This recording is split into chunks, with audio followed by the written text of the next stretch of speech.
I don't think that people who work for the New York Times or academics sound like morons to their audience, because if you sat down the average person and says, this writer for the New York Times is a moron, they would laugh in your face because by definition, someone who works for the New York Times is intelligent.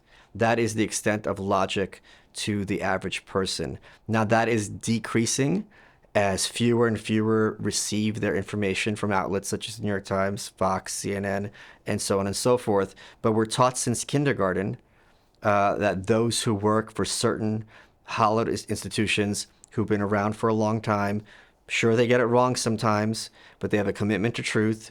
They're doing their best. We all make mistakes. Would you like to be judged for your worst mistake? So it's the same thing as the school teacher. They're right. There's a reason they're at the front of the room and you're sitting on the desk. Are journalists today malevolent or just sloppy? The reason we know that they're malevolent and not simply sometimes mistaken or sloppy is because there's a lack of consequences for their behavior. So, for example, let's suppose someone cheated on their wife and they genuinely felt bad about it. If they are cheating over and over again or taking no steps to be around, at a bar with getting drunk with other women, you realize they don't really care that they cheated.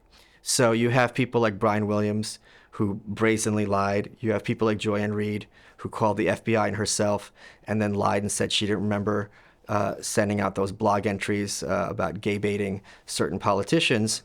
They weren't fired.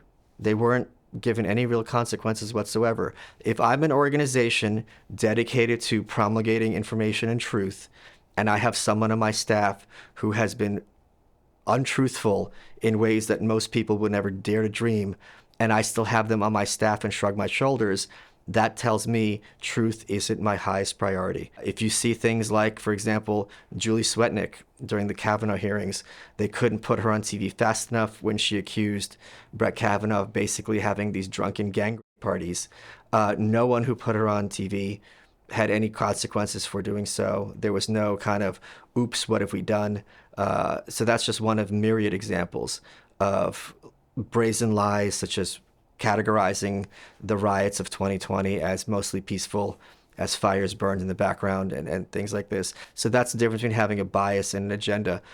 They start with their conclusion and they find information that fits their narrative, as opposed to having preconceived ideas, which we all have, looking at the data and writing a story within that vein. Has the elite establishment become more corrupt? I don't think corporate media has gotten more corrupt at all. I think it's just gotten much easier to expose their depravity and malfeasance. And I can give a very easy example, which is we're all taught in high school about yellow journalism, William Randolph Hearst, the Spanish-American War, remember the Maine, and how the newspapers lied to get us into war. And then there's a record scratch, and all of a sudden the newspapers are honest and objective. And we're never told at what point and by what mechanism this yellow journalism fell out of favor and the newspapers are to be trusted. So this has been going on for over 100 years. Back in the day, newspapermen, just like actors and actresses, were regarded as people of low character and kind of just reprehensible gutter rats. And then they kind of, thanks to the Oscars and other such mechanisms, have put over onto the masses that these are great people that we should all venerate, but they had it right the first time.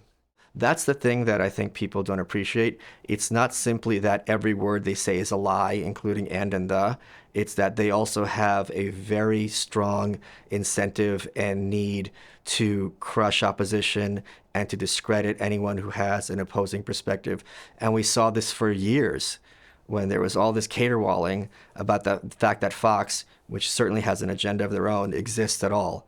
And that, oh my God, conservatives are getting conservatively biased news. This cannot stand. Their licenses should be taken, and so on and so forth. And now I think they would be happy to exist in a media universe where Fox would be their only opposition. Is corporate media a totalitarian tool?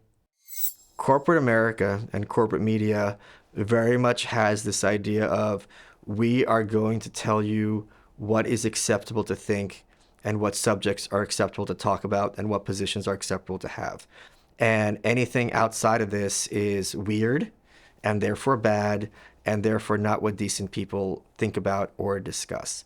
So they invoke something which is an element of every society, things like heresy and taboo. They don't use those words, but they certainly use that kind of social pressure to ensure that they have as much dominance over the cultural conversation as possible, something which has become now almost impossible for them. Not that long ago, certainly in my lifetime, you had three major news networks, then maybe Fox after. You had ABC, CBS, NBC. All three were variants of leftism, but you had the perception that you're having different choices. Now there's I don't know how many news networks there are. On YouTube, you basically have infinite because anyone with a mic and a camera can have their own news channel. And there is much hand-wringing. CNN did this publicly. Brian Stelter, not that long ago, had a piece like, how is it that these YouTube channels have more viewers than us, CNN? Something must be done about this. Well, you were the problem, and this is the something that is being done about the problem. Why is the corporate media able to be so blatantly left of center? Progressives don't regard themselves as progressive. They regard themselves as honest.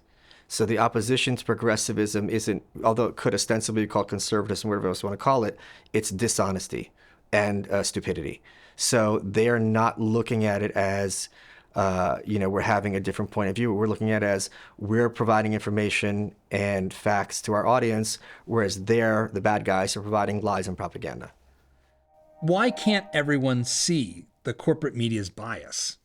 Because you are taught from a university system that is even further leftist than the media, that this is basically what all right, good thinking people believe. We're all taught, that universities are there to teach us the leaders of tomorrow, which is a nice euphemism for saying we're here to inculcate the next generation of elites who are going to maintain societal dominance. So at no point is there this position that, and I certainly wouldn't agree with this, I don't think most people would agree with it either, that every point of view has some validity or equal validity.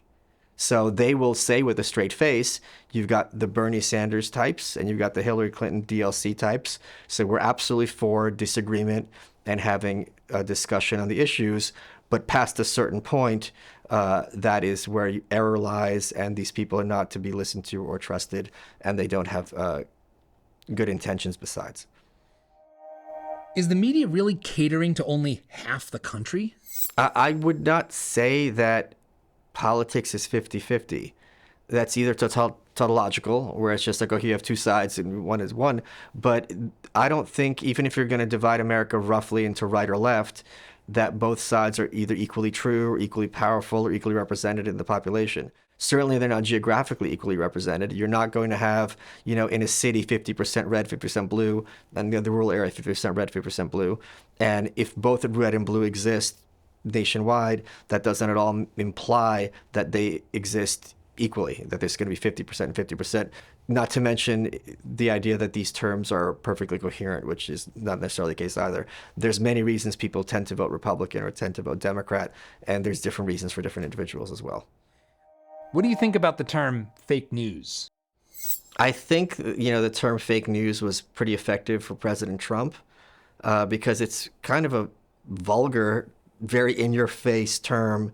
It's not a sophisticated term, but that also speaks to the idea that these esteemed outlets are not at all worthy of being treated any better than, let's suppose, something like the New York Times or the Daily News. What was Trump's role in all of this? I think Trump was useful in demonstrating the machinations of the corporate press. He was useful in showing how juvenile many of their agents are. He was useful in demonstrating how contemptible and contemptuous they are toward the average person, how driven by hatred they are, and how far they'd be willing to go in terms of maintaining their control over the microphone and over the country. I think the many comparisons of him to Hitler, as if Hitler was the only authoritarian in world history, speaks to how little they are at heart concerned about genocides and about minorities. Ayn Rand was asked about this in a Donahue interview in 1979. He said to her, I don't understand why you are so hard on these people. Why can't you just say, I disagree? And she said, because I look at them, because they don't hesitate to sacrifice whole nations. And I think he also showed how much of collusion there is between both political parties in furthering the agenda for war. And I think that was a big one. The fact that Trump normalized the Ron Paul skepticism of American imperialism within the Republican Party, the fact that he looked at Jeb Bush on the debate stage and said, your brother, 9/11 happened under your brother's watch, that's not keeping us safe, it was a shocking statement, but also kind of pulled out the rug from the idea that warmongers are the ones who keep us from dying, as opposed to inviting attacks from countries that we've bombed needlessly. As a New Yorker, how do you respond to Trump's personality? I think the New York aspect of Trump was the fact that he didn't smile and nod when people went after him, but in fact, as many have discussed, was a counterpuncher, that he always went for the jugular, that he refused to play this game of treating his opponents with respect. He very pointedly referred to them as like Marco instead of Senator Rubio. He talked about Hillary instead of Secretary of State Clinton. Little moments like this did a great deal to bring these people down to earth.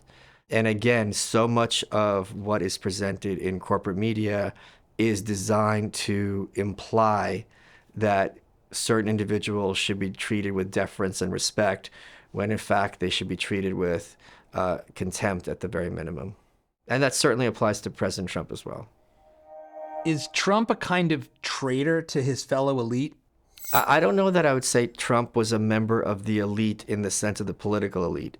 I don't think, for example, if someone said Simon Cowell, who's a parallel to Trump in that he was the host of, American Idol and everyone knew his name and he's very wealthy, he's influential in a certain context. But in terms of, opining about politics, no one would take Simon Cowell seriously one way or another. And I'm sure he's a very intelligent man, but that's neither here nor there. So I think why the elites despise President Trump is, for a long time, it was like the WWE. You had this pantomime, which is, I'm the good guy wrestler, you're the heel, like your manager's distracting me, and so distracting the ref, and you get the chair and you slam me in the back of my head, and then you pin me, and everyone knows their parts. Then you have this guy come along with his Twitter, and as a politician who's not particularly quick on my feet, and I know my script, I have to react to what is this guy saying now. They weren't good at improv. And the fact that they weren't good at improv and he forced them to play on his turf as opposed to playing their game caused them a lot of distress, because I think people don't appreciate to what extent a lot of elites are lazy. Like, a lot of Republicans just want to get elected because the Democrats are bad. There's two choices. Once I've demonstrated you're bad, vote me in. I'm not going to do anything. I just want to be in office. I don't really care about policy. So, that was something that really bothered a lot of them, that he forced them to kind of have to react to him, whereas they were a little too comfortable before. Was the elite's reaction to Trump just because he's a Republican? The reaction to Trump was not all simply a function of Trump's republicanism, which, even there was very dubious. He had no history within the Republican Party. Many of his views, if some other Republican put them forward, would not have been treated with the vociferousness that he personally was treated. Why the media hated him, to some extent, was for decades, the battle was Mitch McConnell goes to his constituents and says Nancy Pelosi's terrible. Vote me in. I'm going to fight Nancy Pelosi, from the Senate. Nancy Pelosi goes to San Francisco, says Mitch McConnell and the Senate Republicans are terrible. Vote me in as Speaker of the House. I'm going to fight him from the House. And the whole time this is happening, you have the New York Times and the Washington Post lobbing grenades from their place of safety. Trump took the battle to them. And they were completely unprepared for this. This was historically unprecedented. No president had really gone after the corporate press in the same way that President Trump had. I remember very vividly in the early years of President Bush's presidency, he was at a game with Dick Cheney. There was a microphone on him, a hot mic, and he referred to Adam Clyburn, I believe the guy's name, and he said he's a major league asshole from the New York Times. And then this was a huge brouhaha, and he had to apologize. Whereas if it was President Trump pointing out that this New York Times reporter is a major league asshole, people would be applauding, and he'd be like, I said what I said, and it's the truth. Where's the lie? So I think that's a major shift, even within, 15 or 16 years. Is the Trump phenomenon a product of the internet age? I don't think Trump could have been elected president without the internet. He tweeted his way into the White House. I think Trump's energy certainly ties into kind of internet culture, because think about it. If you was the 1950s and you had someone speaking like him, it would be beyond the pale. This is unconscionable. You're a complete lout, and no one would even shake his hand. So I think the coarsening of American culture, which a lot of people regard as deleterious, in some ways is admirable, because respect and civility is a mechanism used by elites to maintain their hold on power. Because if you and I are talking about, well, I'm just going to go in your house and take away your Second Amendment rights, that's not the beginning of a conversation. That's the beginning of an act of war. Meaning there's no reason to have a civil conversation with someone who intends to restrict your freedoms or in any way aggress upon you as a person. Whereas for a long time that had been, and still is, attempted to be, the basis for discourse. So I'm going to sit down and I'm going to talk about how I think it's a good thing that you're not going to be able to protect yourself and your family and your home in complete defiance of the Constitution. Cool. We're not having this conversation. I'm getting guns. I'm going to make sure I do everything in my power to have other people have the right to have guns in their house. And there's no point in us talking any further, because even if you were negotiating good faith, this is a non-starter.